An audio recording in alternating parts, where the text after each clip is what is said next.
So we'll start with questions of next topic, that is polarization of light. Some questions are really too simple. So such questions we will not discuss in detail, just the answers. An optically active compound rotates the plane polarized light. तो जो optically active compound होता है वो plane polarized light को rotate करता है. That is the idea. Done. अगला question, the angle of polarization for any medium is 60 degree. So you should remember angle of polarization मतलब when the light is incident at a particular angle called as Brewster's angle. तो reflected beam is plane polarized. तो वो जो angle of incidence होता है for which the reflected beam is plane polarized is called as Brewster's angle, और Brewster's angle की value 60 है. तो what will be critical angle for this? तो ये जो क्वेश्चन है combo of wave optics and ray optics है. तो यू शुड रिमेंबर, इन्होंने ऐसा बोला है आपको, हमारे पास एक ट्रांसपेरेंट स्लैब है. ट्रांसपेरेंट स्लैब पे you have unpolarise light which is incident. तो you have unpolarise light which is incident here at some angle 60 degree. तो इसमें जो रिफ्लेक्टेड बीम होगा वो कंप्लीटली पोलराइज हो जाएगा, प्लेन पोलराइज हो जाएगा, और रिफ्रैक्टेड इज पार्शियली पोलराइज्ड. तो you have a UPL here, you have unpolarized light here, you have a PPL plane polarized light here, and you have partially polarized light. अभी मैं उसमें detail में जाऊंगा नहीं. We should remember that Brewster's angle की value जो है वो 60 डिग्री है, क्लियरली बोला है. Angle of polarisation for any medium is 60. तो यहाँ से तुमको first of all, if you remember, do you remember what was Brewster's law? tan of angle of polarization is refractive index, ऐसा था. So tan of 60 is refractive index. What is tan 60? √3. तो mu की value √3 आ गई. और फिर आपको पता होना चाहिए रे ऑप्टिक्स. रे ऑप्टिक्स में हमने देखा था, what we have seen in ray optics is कि when light travels from a denser medium to rarer medium, when light travels from denser medium to a rarer medium, it bends away from normal. और एक particular angle of incidence पे जो angle of refraction है वो हो जाता है 90 degree.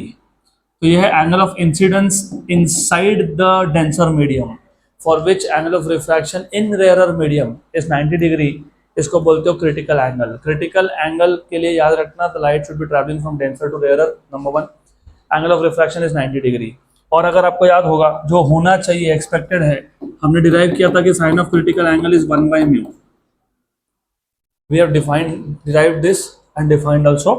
तो आपको क्या पूछा है? आपको क्रिटिकल एंगल पूछा है. तो critical angle IC is sine inverse of 1/μ. तो IC is sine inverse of 1/μ. Mu की वैल्यू तो आई √3. तो sine inverse of 1/√3, option number D ना. अगला question, next question, joke. When unpolarized light beam is incident from air onto glass with refractance 1.5 at the polarizing angle, reflected beam is polarized 100%. सही बात है. जब angle of polarisation पे या फिर polarising angle पे या फिर ब्रूस्टर्स एंगल पे लाइट इंसिडेंट होता है तो रिफ्लेक्टेड बीम 100% पोलराइज होता है. गुड. अभी ये भी थ्योरेटिकल बेस्ड क्वेश्चन है.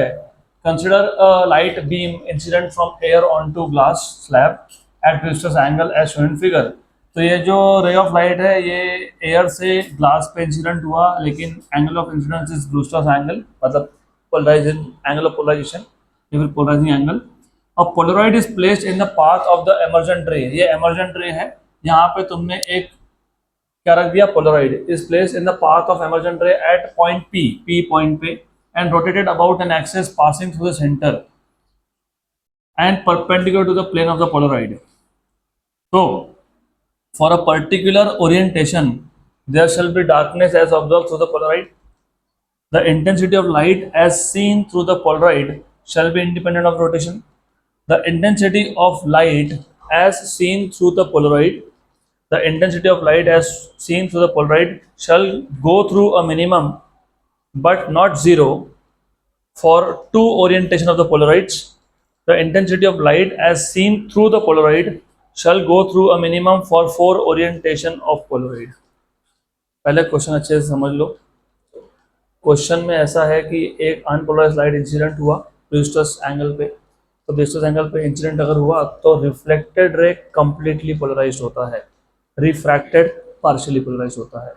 और यहाँ P पे मतलब जो बीम ट्रांसमिट हो गया उसके बाद एमर्जेंट रे के बाद तुमने रखा एक पोलराइड। मतलब पहले तो ये पता होना चाहिए कि जो एमर्जेंट रे इट इज पार्शियली पोलराइज्ड, मतलब it has more than one component of vibration. अभी देखा था ना हमने, अभी देखा था ये जो रिफ्रैक्टेड रे है जो एमर्ज होगा it is partially polarised. Partially polarised में वाइब्रेशन एक प्लेन में नहीं होते हैं। तो यहाँ पे अगर मैं पोलराइड रखता हूँ तो उस केस में फॉर अ पर्टिकुलर ओरिएंटेशन हमने पोलराइड को कैसा रखा है, there shall be darkness as observe through the polaroid, no, क्योंकि ये पार्शियली पोलराइज्ड है। अगर ये कंप्लीटली पोलराइज्ड होता तो याद रखो कंप्लीटली पोलराइज्ड में एक ही प्लेन ऑफ वाइब्रेशन होता है, करेक्ट। और जब पोलराइजेशन मतलब जब वाइब्रेशन ये पोलराइजर एक्सिस को परपेंडिकुलर हो जाए तो लाइट पास नहीं होता है। कहाँ सीखा था? लॉ ऑफ मालूस में, बराबर, करेक्ट। जब आपके पास वाइब्रेशन सिंगल प्लेन में हो और अगर तुम पोलराइड के एक्सिस को परपेंडिकुलर रख रहे हो तो लाइट पास नहीं होता है, तो डार्कनेस होता है। तो यहाँ डार्कनेस तो नहीं होने वाला क्योंकि यहाँ पे किसी भी ओरिएंटेशन में कुछ ना कुछ लाइट पास होने वाला है क्योंकि ये पार्शियली पोलराइज्ड है। तो ए तो गलत है। The intensity of light as seen through the polaroid shall be independent of rotation, ये भी गलत है। The intensity of light as seen through the polaroid shall go through a minimum but not zero for two orientation of polaroid, ये सही है। Intensity zero नहीं होगा, minimum होगा, लेकिन फॉर टू ओरिएंटेशन। क्यों टू ओरिएंटेशन? क्योंकि कम से कम मैंने बताया था कि इसमें दो कंपोनेंट्स तो आते ही है। तो option number C should be the right answer. Question theoretical था लेकिन अच्छा क्वेश्चन था, you have to think. Check कर लो, सी होना चाहिए answer, it should be C. C, okay. अगला question, question number 5th। When the angle of incidence on a material is 60 degree, the reflected light is completely polarized। मतलब ये angle of incidence जो है वो Brewster's angle है। The velocity of the refracted ray inside the material is, velocity of the refracted ray inside the material। सबसे पहले आपको ये पता होना चाहिए कि tan theta b is refractive index, बराबर। फिर आपको ये पता होना चाहिए कि refractive index is c/v, right. तो इक्वेशन नंबर 1 and 2 से, from equation number 1 and 2 what you get is refractive index tan theta equals to refractive index, और refractive index c/v। आपको क्या पूछा है? आपको पूछा है स्पीड ऑफ द रिफ्रैक्टेड रे, तो v पूछा है, तो v is c/tan theta v। तो c is 3 into 10 raised to 8 and tan of 60 is √3, तो 3/√3 into 10 raised to 8 मतलब √3 into 10 raised to 8 मीटर पर सेकेंड। हो गया आंसर खत्म, √3 into 10 raised to 8, option number C. So we'll go ahead with next section, that is we will go ahead with NEET के PYQs। Yeah, here we go। 2016 NEET का पहला PYQ। The interference pattern is obtained with two coherent light sources। Interference pattern is obtained with two coherent light sources of intensity ratio n। तो जो दो sources है उसमें से जो light का इंटेंसिटी आ रहा है उसका रेशियो मतलब I1/I2 का रेशियो n है। In the interference pattern the ratio Imax minus Imin upon Imax plus Imin will be। तो जो दो सोर्सेस थे S1 और S2 उसमें से जो इंटेंसिटी आ रहा है उसका रेशियो n है। आपको पूछा है what is the ratio of Imax minus Imin upon Imax plus Imin, ऐसा पूछा है आपको। Extremely simple question, good. तो पहले तो मेरे को ये बता दो what is Imax in terms of intensity of the sources, root of I1 plus I2, तो ये आ जाएगा root of I1 plus I2 का स्क्वायर, बराबर, बराबर है ना? Is that correct? स्क्वायर आएगा कि नहीं आएगा? स्क्वायर आता है। और आई मीन क्या आता है? I mean it is root of I1 minus root of I2 का स्क्वायर, करेक्ट। अब आपको अगर इन दोनों को सब्ट्रैक्ट करना है कर लो, तो इनको सब्ट्रैक्ट कर लो। Let us subtract this two. तो you have Imax minus Imin equals to root of I1 plus root of I2 इसका square minus root of I1 minus root of I2 का स्क्वायर, कुछ नहीं है, a plus B bracket square a minus B bracket square. Okay, ये क्या आएगा, a square मतलब root I1 का स्क्वायर प्लस b स्क्वायर मतलब रूट I2 का square plus 2ab। Okay, and then what about that, same ही आता है, सिर्फ क्या होता है, सिर्फ होता है ये जो टर्म है ये होती है नेगेटिव, और ये नेगेटिव इन सबको मिलेगा। तो ये नेगेटिव हो जाएगा, ये भी नेगेटिव हो जाएगा, और ये क्या हो जाएगा, पॉजिटिव। गुड, तो ये और ये हो गया कैंसल, हो गया। तो तुम्हारे पास I M X minus I min क्या आएगा, 4 root of I1 into I2, correct है ना, पक्का श्योर, गुड। फिर आई M X plus I mean, what is I M X plus I mean, अब इसी को दो को प्लस करना पड़ेगा, इन्हीं दोनों को आपको ऐड करना पड़ेगा, you are suppose to add these two, तो when you add you get I1 plus I2 plus 2 root I1 I2 plus I1 plus I2 minus 2 root I1 into I2। तो इस केस में ये हो जाएगा cancel, you get 2I1 plus I2, और ये आपका CET का PYQ बन गया। ये CET में दिया है, what is the value of I M X plus I mean, तो अगली बार से याद रख लेना, काम में आएगा आपको। अब इन दोनों का रेशो पूछा है, तो बस इन दोनों का रेशो ले लो, I M X minus I min upon I M X plus I min equal to क्या आया था, ये 4 रूट ऑफ I1 I2, और या क्या आया 2 I1 plus I2। Okay, 1 and 2 2। Now you have the ratio of I1 by I2, तो एक काम करो, क्या करेंगे इसको कैसे सिंप्लीफाई करेंगे, इसमें से I2 कॉमन निकाल लेंगे, तो I1 plus I2, I1 by I2 plus 1, how about that. फिर ये जो है ये रूट के अंदर डाल देते हैं, तो रूट के अंदर जाएगा तो क्या हो जाएगा, वो दिस इज इक्वल टू 2 बाहर था, ये I1 by I2 n है, n प्लस 1 हो गया, और ये रूट के अंदर गया तो स्क्वायर होके गया, तो I1 I2 upon I2 square में से एक कैंसिल, एक हो गया कैंसिल, तो ये क्या आ गया n, तो आंसर आ गया आपका 2 root n upon n plus 1।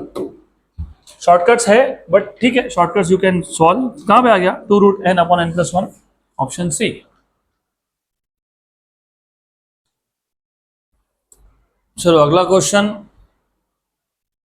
Next question,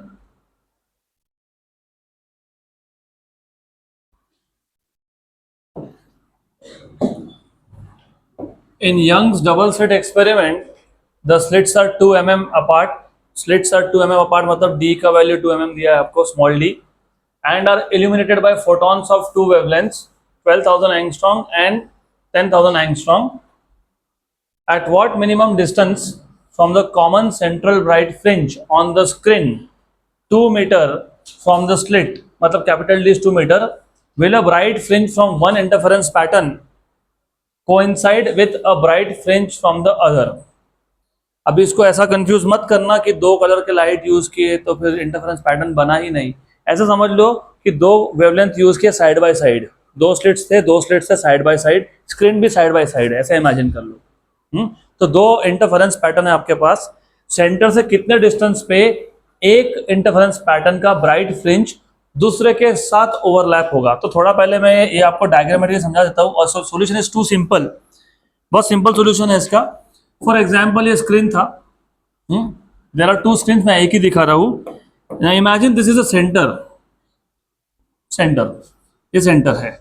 now let us से कि एक वेवलेंथ कोई भी एक वेवलेंथ तुमने यूज किया, और बाय द वे पहला वेवलेंथ 12,000 है, आपको पता तो होगा ही कि वेवलेंथ ज्यादा तो फ्रिंज विड्थ ज्यादा, क्योंकि fringe width depend on wavelength, याद है क्या, लैम्डा डी बाई डी।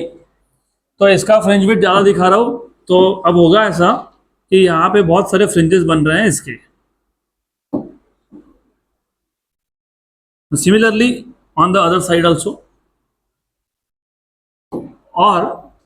और you have another वेवलेंथ, उसका भी तो एक इंटरफेरेंस पैटर्न बनने वाला है, सिर्फ इतना है कि उसका फ्रिंज विड्थ कम होगा। तो फ्रिंज विड्थ कम है उसका। अब सेंटर से किसी एक पर्टिकुलर डिस्टेंस पे, सेंटर से किसी एक पर्टिकुलर डिस्टेंस पे what you will see is कि एक का ब्राइट फ्रिंज और दूसरे का ब्राइट फ्रिंज एग्जैक्टली कोइंसाइड हो गया, बराबर। तो एक काम करेंगे, ये वेवलेंथ लैम्डा 1 था और ये वेवलेंथ लैम्डा 2 था। ऐसा करते हैं, ऐसा मान लेते हैं कि इसका n1 नंबर का ब्राइट फ्रिंज और इसका n2 नंबर का ब्राइट फ्रिंज ओवरलैप हो गया, सही है, राइट। सेंटर से ब्राइट फ्रिंज का फॉर्मूला क्या था, n lambda D by D. तो you have xn equals to n lambda D by D. Now think, चाहे वो पहला वेवलेंथ हो चाहे वो दूसरा वेवलेंथ हो, कोई भी वेवलेंथ हो, ये तो कांस्टेंट है कि नहीं, ये कांस्टेंट है। अगर ये कांस्टेंट है और ये डिस्टेंस भी तो कांस्टेंट है, क्योंकि दोनों सेम डिस्टेंस पे बन रहे हैं, सेम डिस्टेंस पे बने ना दोनों। इसका n1 नंबर का ब्राइट और इसका n2 नंबर का ब्राइट सेम डिस्टेंस पे बने कि नहीं बने। तो इसके बाद अगर क्वेश्चन आए ना, इसके बाद एक ट्रिक यूज करना, n lambda equals to constant. इसका मतलब ये होता है n1 lambda 1 equals to n2 lambda 2। इसका मतलब ये होता है n1 by n2 equals to lambda 2 by lambda 1। Lambda 2 की वैल्यू 10,000 एंगस्ट्रॉम थी और ये 12,000 एंगस्ट्रॉम थी। इसका मतलब ये होता है 5/6। इसका मतलब ये होता है कि पहले का पांचवा और दूसरे का sixth, n1 by n2 is 5/6। तो पहले वेवलेंथ का पांचवा ब्राइट और दूसरे का सिक्स्थ नंबर का ब्राइट ओवरलैप हो रहा है। तो अभी आपकी मर्जी है, आपको पहला वेवलेंथ यूज करना है कि दूसरा। I would better go with the second one, क्योंकि सेकेंड इज 10,000, तो शायद राउंड ऑफ आंसर मिल जाए। तो मैं बोलूंगा xn2, क्योंकि मैं सेकेंड वेवलेंथ यूज करने वाला हूँ, n2 lambda 2 capital D by small d। तो you have xn2 equals to n2 is 6, lambda 2 is 10,000 angstrom, मतलब 10⁻⁻10, और d की वैल्यू कितनी थी, d की वैल्यू थी 2 मीटर और स्मॉल d था 2 मिलीमीटर, 2 मीटर और ये था 2 मिलीमीटर, 10⁻3। गुड। तो ये और ये तो हो गया कैंसिल, ये 10⁻4 है और ये 10⁻10 है, तो 10⁻6 और -3 नीचे है, तो 10⁻3, तो 6 × 10⁻3 बचा, तो answer should be 6 millimetre. 6 millimetre, option number C. चलो अगला question, next question.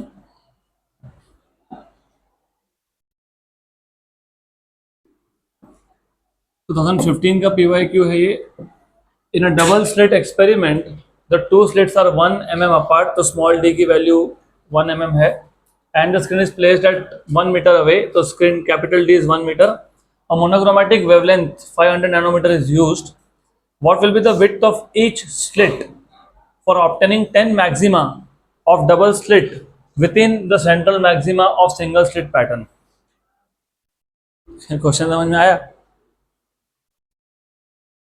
If you remember, मैंने आपको बताया भी था, ये थ्योरी में बताया था कि कल के लेक्चर में बताया था, I don't remember, but I have told you कि जब आप Young's double slit experiment perform करते हो तो 2 स्लिट्स है, और मैंने आपको बोला था कि हर एक स्लिट इंडिपेंडेंटली डिफ्रैक्शन पैटर्न भी बनाता है। आई हैव टोल्ड यू दिस।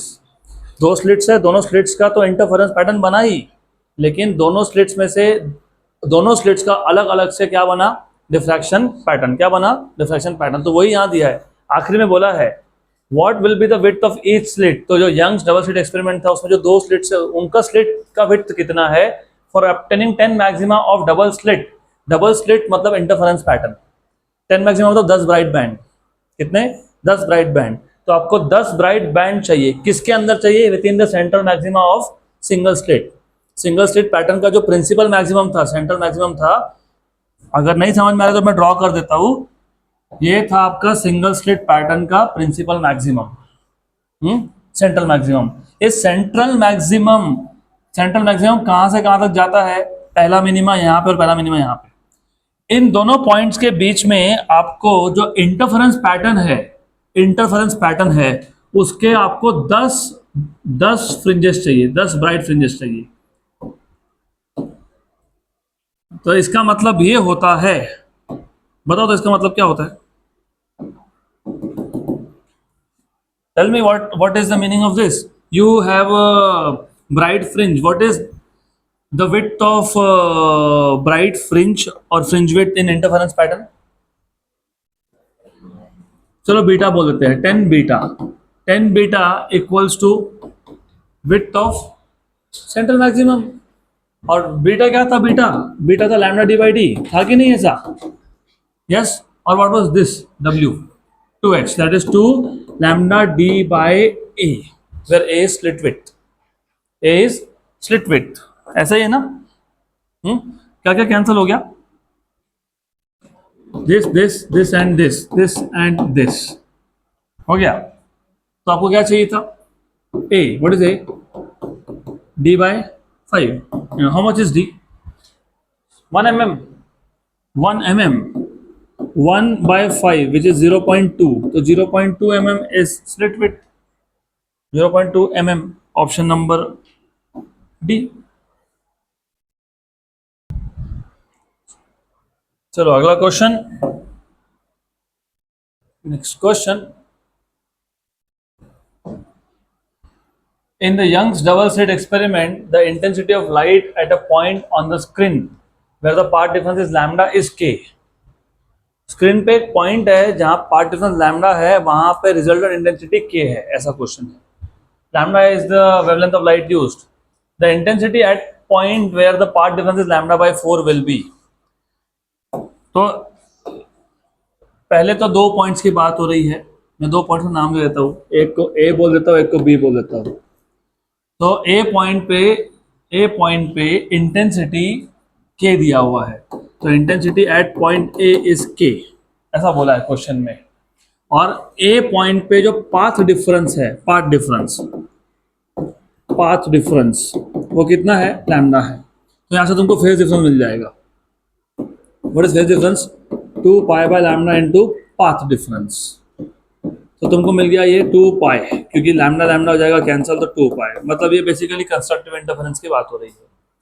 और क्योंकि यहाँ पे तुमको सोर्सेस का मतलब S1 S2 स्लिट्स का इंटेंसिटी बताया नहीं बताया है। तो जब नहीं बताया हो ना, तो नॉर्मली हम सेम लेते हैं, क्योंकि क्या होगा फिर? नहीं तो तुम बोलोगे resultant intensity is I1 plus I2 plus 2 root I1 I2 cos phi। सही है, पर I1 I2 पता नहीं तो सिंप्लीफाई होगा नहीं। तो हम ना यहाँ पे अज्यूम कर लेते हैं कि intensities I1 and I2 are same. अगर तुमने वो अज्यूम कर लिया तो तुमको याद है क्या? I1 और I2 के लिए एक शॉर्टकट फॉर्मूला था, 4i cos square phi by 2। Resultant intensity is 4i cos square phi by 2। देखो बहुत इंपॉर्टेंट चीज है, तुमको ये बेसिक पता होना चाहिए। और मैं एक बार वापस रिपीट कर देता हूँ, वैसे तो हमारा 2 पाई आ ही गया, मतलब कंस्ट्रक्टिव होने ही वाला है, राइट। और क्योंकि कंस्ट्रक्टिव हो रहा है और दोनों सोर्सेज का इंटेंसिटी सेम है, तो वो जो पॉइंट है वो ब्राइटेस्ट है, मतलब वो मैक्सिमम इंटेंसिटी का पॉइंट है, राइट। तो यहाँ पे अगर फाई की वैल्यू तुम डालोगे, i a equals to 4i cos square 2 pi by 2 cancel, cos pi is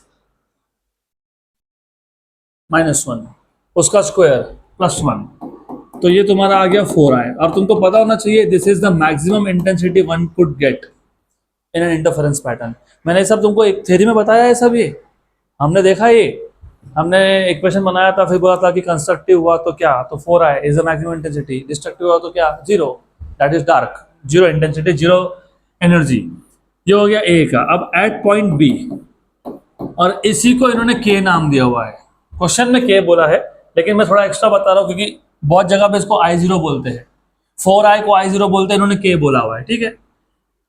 eight b phase difference कैसे निकलेगा? It is 2 pi by wavelength into path difference at b, और path difference at b lambda by 4 दिया हुआ है आपको, तो phase difference eight b is 2 pi by lambda और lambda by 4, तो ये हो गया pi by 2, lambda lambda cancel हो गया, ये पाई बाय 2 आ गया, पाई बाय 2 आ गया। तो resultant intensity at that point, at point B will be 4i cos square, 5/2 था, भूलना नहीं है, 5/2 था, और 5 कितना है? π/2 है। और ये 4i को क्या बोला है? k।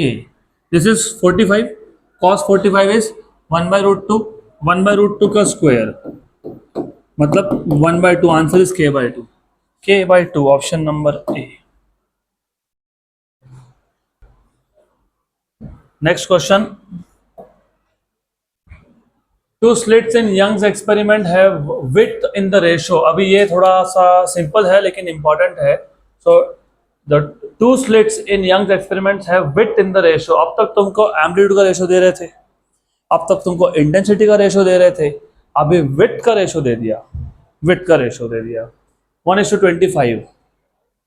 The ratio of intensity at the maximum and minimum in the interference pattern Imax by Imin is। तो हमारे पास जो दो स्लिट्स है, दो स्लिट्स में से जो लाइट आ रहा है, अभी तक जितने भी क्वेश्चन हमने सॉल्व किए उन क्वेश्चंस में ऐसा था कि intensity coming out is, let us say, I1, from here it is I2, the amplitude is A1, A2, ऐसा दे रहे थे और रेशो बता रहे थे I1/I2 या A1/A2 का। पहली बार ऐसा है कि जो स्लिट का विड्थ है ना W1 एंड W2, इसका रेशो दे दिया, इसका रेशो कितना दिया? 1:25। तो रेशो ऑफ W1/W2 दिया है, ये रेशो दिया 1/25। आपको पूछा है what is Imax by Imin। Good. So ये क्वेश्चन ना मैं आपको अदर वे राउंड सॉल्व करके बताता हूँ। मतलब आई नो कि इंटेंसिटी का रेशो का formula in terms of width क्या बनता है, लेकिन अदर वे राउंड सॉल्व करके बताता हूँ मैं आपको। आंसर बताओ क्या है, टेल मी द आंसर की जल्दी। इट शुड बी सी और D, it should be C और डी। क्या है? डी। हाँ, क्योंकि वो तो बाकी नहीं आ सकता, बताता हूँ क्यों। सी और डी मतलब मैं अभी उल्टा सॉल्व करके बताता हूँ तुमको, तो थोड़ा समझेगा। चलो मैं विड्थ की बाद में बात कर लेता हूँ, मुझे जो पता है वहां से स्टार्ट करता हूँ। तो do you remember this? Do you remember this? Yes. और आंसर, क्योंकि आंसर हमने चेक किया, answer is 9/4 A1 plus A2 upon A1 minus A2 का स्क्वायर। स्क्वायर रूट लेंगे तो 3/2 आएगा, 3/2 आएगा। तो A1 plus A2 upon A1 minus A2। अभी आपको कंपाउंड डिविडेंड करना है, करो, क्रॉस मल्टीप्लाई करना है, क्रॉस मल्टीप्लाई करो, तुम्हारी मर्जी। तो 3A1 minus 3A2 equals to 2A1 plus 2A2 बराबर। ये इधर आया तो ये A1 हो गया, ये उधर गया तो ये 5 हो गया, बराबर। करेक्ट, सही है कि नहीं? गुड। तो इट इज A1/A2 5, सही है? सही है कि नहीं? नहीं तो फिर गड़बड़ हो जाएगी। Is that correct? Yes, good. तो ये अगर मैं इसका स्क्वायर करता हूं, स्क्वायर, तो कितना आएगा? 25। Have a guess. आपको विड्थ का रेशो दिया था, क्या दिया था? 1/25। तो have a guess, amplitude square is proportional to width और इंटेंसिटी इज प्रोपोर्शनल टू, तो intensity is proportional to width. तो अभी तुम सीधा क्वेश्चन सॉल्व करो इसको, तो भूलोगे नहीं अभी इसके बाद। तो you have to remember this now, intensity is proportional to width, ऐसा आता है। Intensity is proportional to width.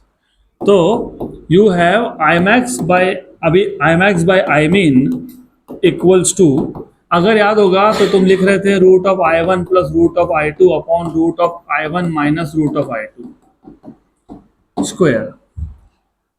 Root I2 निकाल लो कॉमन, और कैंसिल कर दो, तो I max by I min equals to root I two common निकाल लिया न्यूमरेटर से और डिनोमिनेटर से और कैंसिल कर देते हैं इसको, यहाँ बचेगा root of I one by root I two plus one upon root of I one by root of I two minus one का स्क्वायर। तो ये हो जाएगा cancel and cancel, this is equals to, अभी मैंने बोला I is proportional to W which means I1 by I2 equals to W1 by W2। हो सकता है आंसर उल्टा दिया हो, ठीक है, अभी दिया है तो दिया है, जो दिया है वही यूज करेंगे अब, तो ऐसा है। तो दिस इज 1/25 का रूट, 1/25 का रूट इज 1/5 प्लस 1 अपॉन 1/25 का रूट माइनस 1 का स्क्वायर।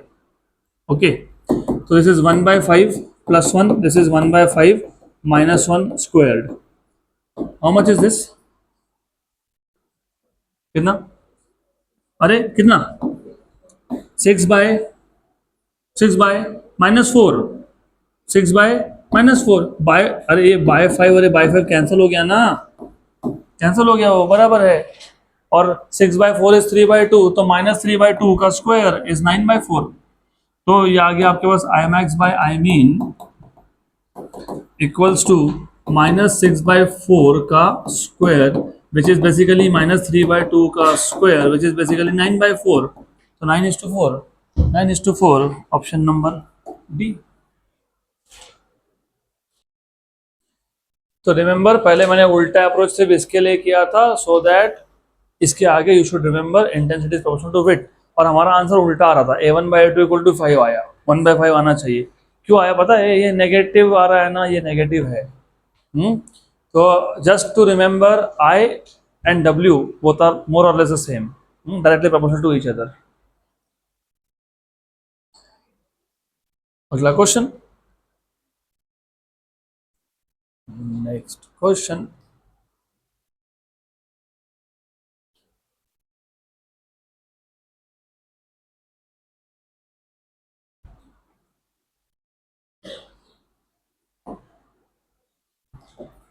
Good question.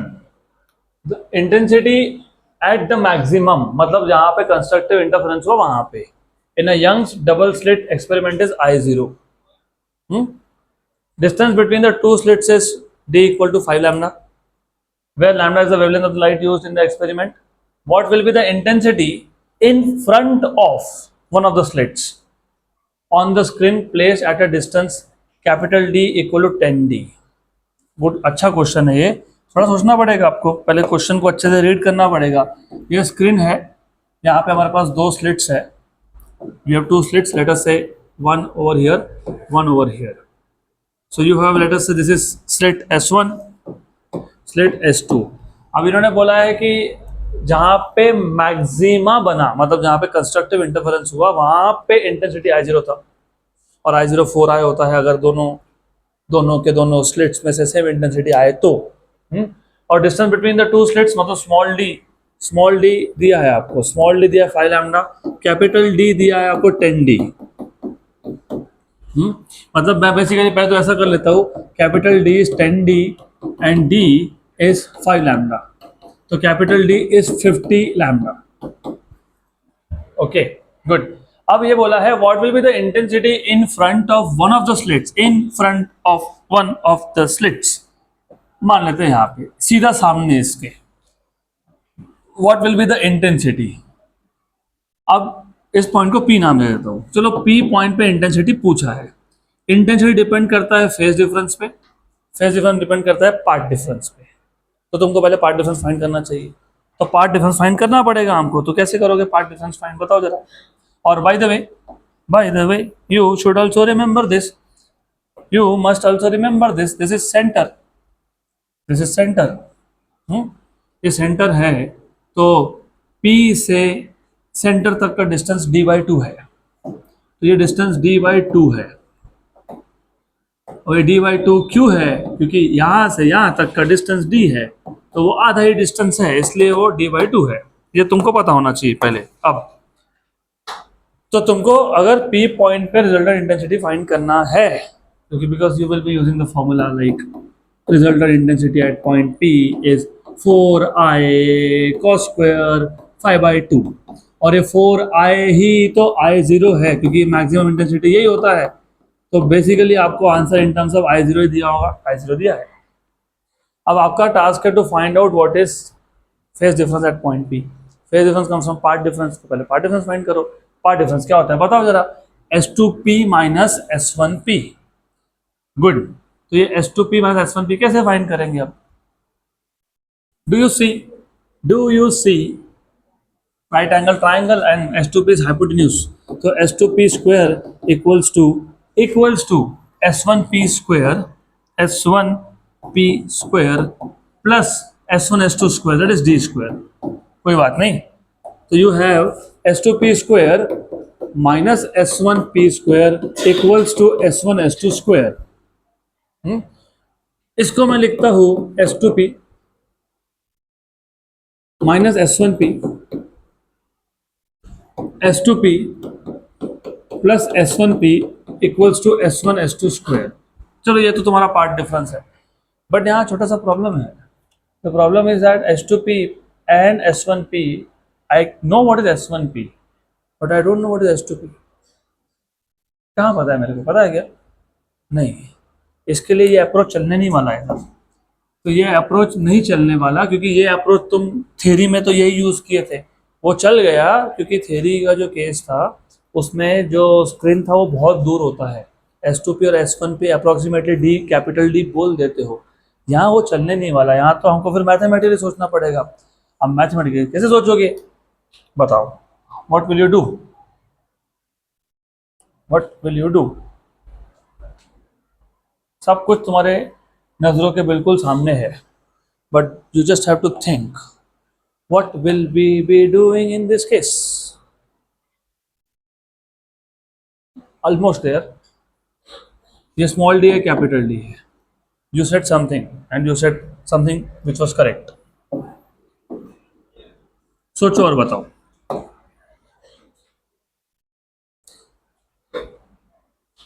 अरे it's simple, path difference find करना है which is S2P minus S1P। ऐसा सोचना स्टार्ट करना पड़ेगा ना। What is S2P? Hypotenuse, that is D square plus small d square का रूट। तो ये S2P जो है ना वो क्या आएगा? क्या आएगा? S2P क्या आएगा? D square plus small d square का रूट आएगा कि नहीं ऐसा? यस। और S1P क्या है? क्या है? D। अब सोचो इसको सिंप्लीफाई कैसे करेंगे? बाइनोमियल अप्रोक्सीमेशन नाम का कुछ तो एक चीज सीखा होना चाहिए आपने, बाइनोमियल अप्रोक्सीमेशन। तो तुम ऐसा करो, D स्क्वायर को कॉमन निकाल लो। निकाल लिया? 1 plus D square by D square ऐसा आ गया। माइनस D आ गया क्योंकि बाइनोमियल अप्रोक्सीमेशन जब करते हो तो पहला टर्म 1 होता है, इसलिए पहला टर्म को 1 बना लिया। दूसरे टर्म में numerator is very very small then denominator, इसलिए कैपिटल D को बाहर निकाला, स्मॉल को नहीं, क्योंकि स्मॉल d छोटा है, कैपिटल D बड़ा है। बाइनोमियल अप्रोक्सीमेशन के टाइम पे सेकंड टर्म में न्यूमरेटर अपॉन डिनोमिनेटर फॉर्म आता है। Numerator is very very small then denominator. Maths पता होना चाहिए, नीट का क्वेश्चन है, मैथ्स पता होना चाहिए। तो delta equals to D। Then you have अंदर क्या बचा? 1 plus small d square by capital D square raise to half minus D। अब बाइनोमियल अप्रोक्सीमेशन में पहला टर्म 1, दूसरा ratio numerator upon denominator, numerator very very small then denominator, ऐसा हुआ तो जो इंडेक्स होता है ना वो डायरेक्ट दूसरे टर्म से मल्टीप्लाई कर देते हैं क्योंकि हायर ऑर्डर के टर्म्स नेग्लिजिबल होते हैं, छोटे होते हैं बहुत। तो यू हैव D 1 प्लस ये हाफ सीधा सीधा कर दिए मल्टीप्लाई सेकेंड टर्म के साथ माइनस D। अब इसको मल्टीप्लाई करो मल्टीप्लाई करो, देखेंगे ना आंसर जो आएगा आएगा। आंसर तो कुछ ना कुछ आ ही जाएगा, देखेंगे तब का तब देखेंगे। तो डेल्टा इक्वल्स टू ये D into 1 plus 1/2 D square और D स्क्वायर और ये D और ये माइनस D। तो प्लस D माइनस D तो कैंसिल हो गया, ये और ये भी तो कैंसिल हो गया। तो पाथ डिफरेंस तुम्हारा आ गया 1/2 small d square by capital D। तो पाथ डिफरेंस डायमेंशनली सही आ रहा है, डायमेंशनली ऊपर डिस्टेंस होना चाहिए, डिस्टेंस स्क्वायर अपॉन डिस्टेंस तो डिस्टेंस आ गया. But what is capital D? 10d, मतलब 100d². अच्छा 10d है ना, तो 10d. तो ये आ गया आपका, क्या आ गया, d/20. क्या आ गया ये? d/20. तो पार्ट डिफरेंस आ गया d/20, लेकिन d खुद 5 लैम्डा था कि नहीं था? हाँ कि ना? यस. तो ये क्या हो गया? λ/4. ये हो गया path difference. How do find out phase difference? 2π/λ into path difference. तो 2π/λ इंटू λ/4 मतलब कितना आ गया? π/2. फेज डिफरेंस π/2 आ गया. तो रिजल्टेंट इंटेंसिटी का फॉर्मूला पी पॉइंट पे तो लिख के रखा है I0 cos स्क्वायर 5/2. तो I0 cos स्क्वायर 5/2 मतलब π/2/2 मतलब π/4. π/4 cos ऑफ π/4 इज 1/√2 उसका स्क्वायर. तो क्या हो गया? I0/2 बराबर. I0/2. ऑप्शन नंबर डी है कि ऑप्शन नंबर डी? चेक कर लो एक बार.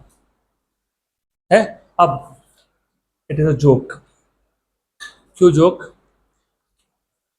You see this question and this question is exactly the same.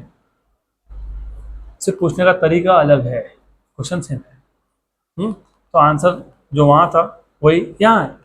Done. चलो अगला question. Next question.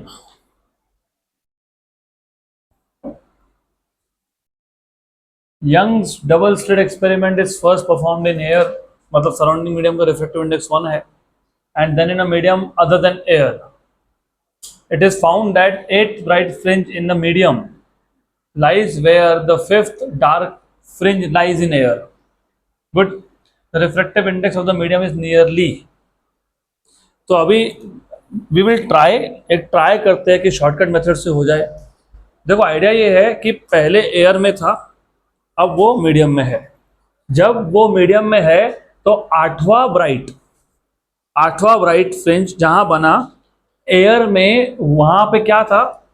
5th dark था. क्या था? 5th डार्क था. Somewhat similar to what we have done already today. Somewhat. सिर्फ यहाँ पे दो ब्राइट का ओवरलैपिंग हो रहा था, दो अलग वेवलेंथ के लिए. बराबर. करेक्ट. तो you know when light changes medium, wavelength changes. हाँ, तो मोर और लेस सेम क्वेश्चन है. सिर्फ यहाँ पे दो ब्राइट की बात हो रही थी, वहां पे एक डार्क और एक ब्राइट. इसका मतलब सेंटर से जो डिस्टेंस है, जहां 8th नंबर का डार्क बना और जहां 5th नंबर का ब्राइट बना, वो तो सेम ही है. तो मैं ऐसा बोल सकता हूं ना कि डिस्टेंस ऑफ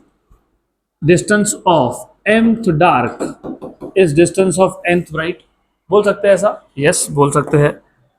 तो what is distance of mth dark from the centre? हाँ, 2m-1.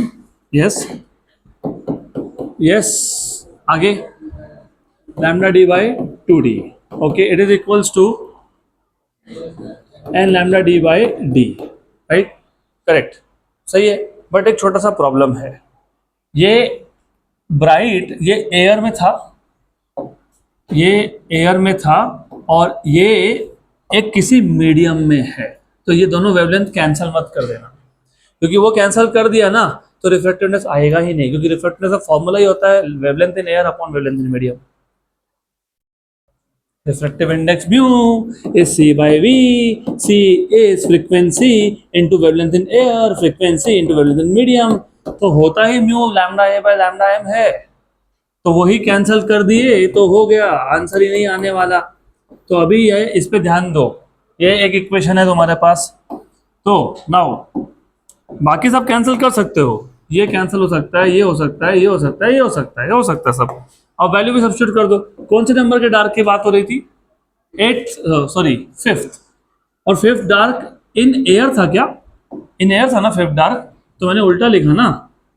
5th dark was in air and bright was in medium. तो ऐसा लिखना चाहिए ना मैंने. हाँ, अभी ठीक है, अभी करेक्ट है. गुड. तो ये 5th अभी ठीक. -1. 2. Which bright? 8th bright. Okay, good. How much is this? 9. Okay 9/2 ये उधर भेज देते हैं ना, वो 16 बना देंगे उसको. 9 lambda A equals to 16 lambda M. Then you have lambda A by lambda m equals to 16 by 9, but lambda a by lambda n, as I just told you, is refractive index. So refractive index is 16 by 9. 16 by 9 is 1.78. 1.78 होता है ना वो. 1.78 होता है. 1.78. Verify कर लो if you want to verify. Let's just verify. 16 by 9 1.7777 मतलब 1.78.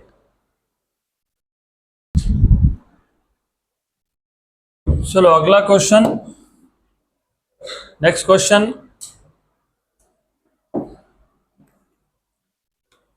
A parallel beam of fast moving electrons is incident normally on a narrow slit. Good. A screen is placed at a large distance from the slit. If the speed of the electron is increased, which of the following statement is correct? Diffraction pattern is not observed on the screen. In the case of electrons, the angular width of the central maxima of the diffraction pattern will increase. The angular width of the central maxima will decrease. The angular width of the central maxima will remain the same. अभी सबसे पहले आपको ये पता होना चाहिए, क्योंकि थोड़ा सा अच्छा क्वेश्चन इसलिए है, it's not nothing to solve, लेकिन अच्छा क्वेश्चन इसलिए है, you should know there is a chapter जो अभी आएगा आगे, वेव पार्टिकल ड्युअलिटी. हमने ऑलरेडी देखा था. क्या देखा था याद है? Wave has dual nature. It behaves as a radiation in some cases and as particle. मैं दोनों का एग्जांपल दे देता हूँ आपको.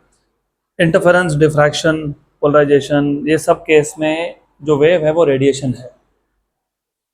और इन case of photo electric effect, photo मतलब फोटोन, इलेक्ट्रिक मतलब electron, light is incident on a metal surface और वहाँ से इलेक्ट्रॉन इमिट होना लग जाते हैं, तो फोटो इलेक्ट्रिक. और हमको पता है कि इलेक्ट्रॉन कहाँ से आएंगे. इलेक्ट्रॉन तो सरफेस पे जो एटम्स है उसमें जो इलेक्ट्रॉन्स रिवॉल्विंग है वहाँ से आएंगे. इसका मतलब हुआ क्या कि लाइट फोटोन आया, उसका कोलिजन हुआ किसके साथ? इलेक्ट्रॉन के साथ. और उस फोटोन ने इलेक्ट्रॉन को पूरा का पूरा एनर्जी ट्रांसफर कर दिया और ये इलेक्ट्रॉन एनर्जी लेके फ्री हो गया. लेकिन कोलिजन ये पार्टिकल का प्रॉपर्टी है, ये वेव का प्रॉपर्टी नहीं है. Waves can not collide. इसका मतलब उस केस में वेव कैसा बिहेव कर रहा है? पार्टिकल. तो ये इंटरव्यू में क्वेश्चन था. और I am you can say, क्या बोलते हैं उसको हिंदी में, कुछ होता है ना, वर्ड्स भी नहीं याद आते आजकल. Someone who was present there at that moment, गवाह. Yes, kind of. I don't know what is called in English. Anyways अभी नहीं याद आ रहा. We went for an interview. ऐसा 30-35 कैंडिडेट्स थे, 5-7 प्रोफेसर्स थे. उन्होंने बोला चलो एक एक करके डेमो दो. कैंडिडेट उसने सिर्फ लिखा ऐसा, इंटरफेरेंस, मैं इंटरफेरेंस पढ़ाने वाला हूँ. बोला ठीक है, इंटरफेरेंस बाद में पढ़ाना, पहले बताओ इंटरफेरेंस ये वेव प्रॉपर्टी शो करता है कि पार्टिकल प्रॉपर्टी शो करता है. उसने बोल दिया पार्टिकल प्रॉपर्टी. खत्म हो गया इंटरव्यू. तो ये पता होना चाहिए, wave when it shows interference, diffraction, polarisation, ये सारे के सारे वेव प्रॉपर्टी शो करते हैं. मतलब वेव मतलब रेडिएशन. और कॉम्पटन इफेक्ट, जिसको तुम कॉम्पटन स्कैटरिंग भी बोलते हो, शायद केमिस्ट्री में हुआ होगा. And then photoelectric effect. In this case the behaviour of wave is, मतलब the behaviour of radiation is particle nature, right. तो पार्टिकल्स का भी उल्टा होता है. So particle can behave as wave और एज पार्टिकल्स. तो matter also has dual nature. तो इलेक्ट्रॉन्स के केस में भी डिफ्रैक्शन पैटर्न बनता है, इलेक्ट्रॉन्स के केस में भी इंटरफेरेंस पैटर्न बनता है. और इनफैक्ट तुमको जो बताया जाता है ना, electrons are revolving around the nucleus, वो गलत है. Electrons are waves when they are revolving on the nucleus and not particles. इसलिए तो फिर एसपीडीएफ ऑर्बिटल्स बनते हैं ना. You know what is the meaning of that shapes? It is the probability of finding an electron. और probability की बात तुम तब करते हो जब तुम एग्जैक्टली नहीं बता सकते कि यहीं पे इलेक्ट्रॉन है, इसका मतलब वो वेव है. और actually electrons are stationary waves, standing waves. तो enough of the theory. Answer is C. क्यों बताता हूँ. पहली बात तो diffraction pattern is not observe in case of electron गलत है, because electron behaves like a wave. तो पुट होने वाला है। अब अगर मैं इलेक्ट्रॉन की स्पीड को बढ़ा रहा हूं, इलेक्ट्रॉन की स्पीड को बढ़ा रहा हूं, तो उस केस में जो एंगुलर विड्थ है सेंट्रल मैक्सिमा का, उसके साथ क्या होगा? What is width of central maxima? Formula 2 lambda d by a. You have to think in terms of for wavelength, right? So when you increase the speed of electron, what happens to the wavelength?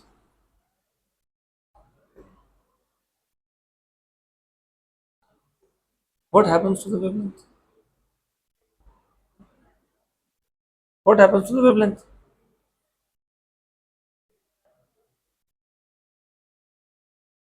If you increase the speed of electron, what happens to wavelength? Increases, decreases, decreases. तो आपको एक topic आएगा आगे, यही जो topic बोला था तुमको मैं, dual nature of radiation matter, उसमें एक डी ब्रॉगली हाइपोथेसिस नाम का कॉन्सेप्ट है, सुना है क्या? हाँ, तो फंस गए, बताओ फिर क्या सुना है? Every moving particle behaves like a wave. The wavelength is given by h by p, right? तो मतलब lambda is h by mv because momentum is mv. मतलब you see the relation is inverse. तो speed बढ़ेगा तो wavelength कम होगा, तो speed बढ़ेगा तो वेवलेंथ कम होगा, वेवलेंथ कम होगा तो विड्थ भी कम होगा, तो आंसर सी आएगा। Done. Next question,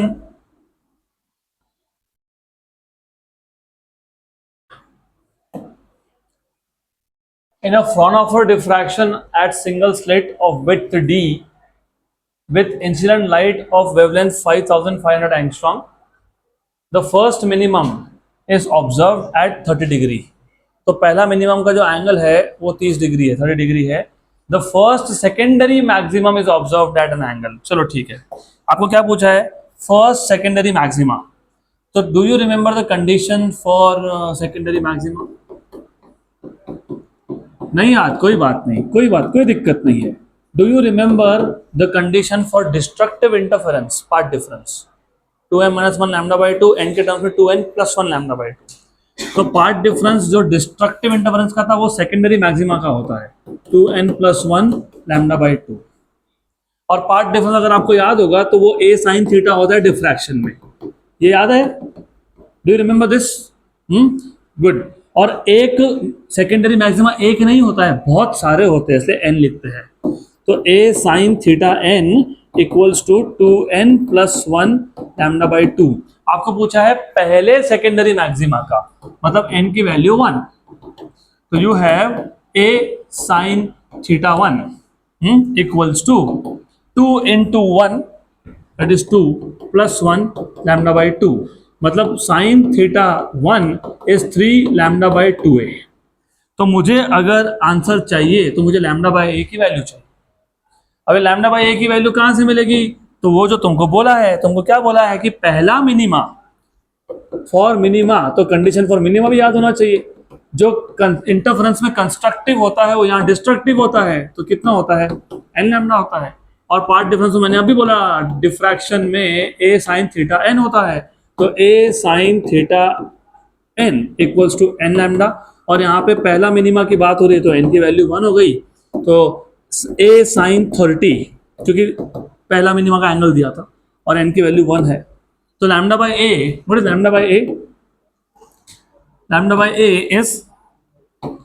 is sin 30, sin 30 is 1/2। तो ये जो इक्वेशन नंबर 2 से हमको वैल्यू मिली ना, ये इक्वेशन नंबर 1 में सब्स्टिट्यूट करनी पड़ेगी। Therefore from 1 and 2, therefore from equation number 1 and 2, सिर्फ ये क्या है? ये सेकेंडरी मैक्सिमा है ना। तो एक काम करते हैं, कंफ्यूजन नहीं होना चाहिए, तो मिनिमा को मैं थीटा डैश बोल देता हूँ, डैश मतलब मिनिमा की बात चल रही थी। Okay, so from 1 and 2 you have sin theta 1 equals to 3/2 1/2, 3/2 1/2, तो 3/4।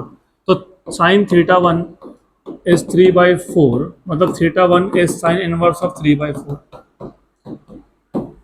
Sine inverse of 3/4, option number C हो गया।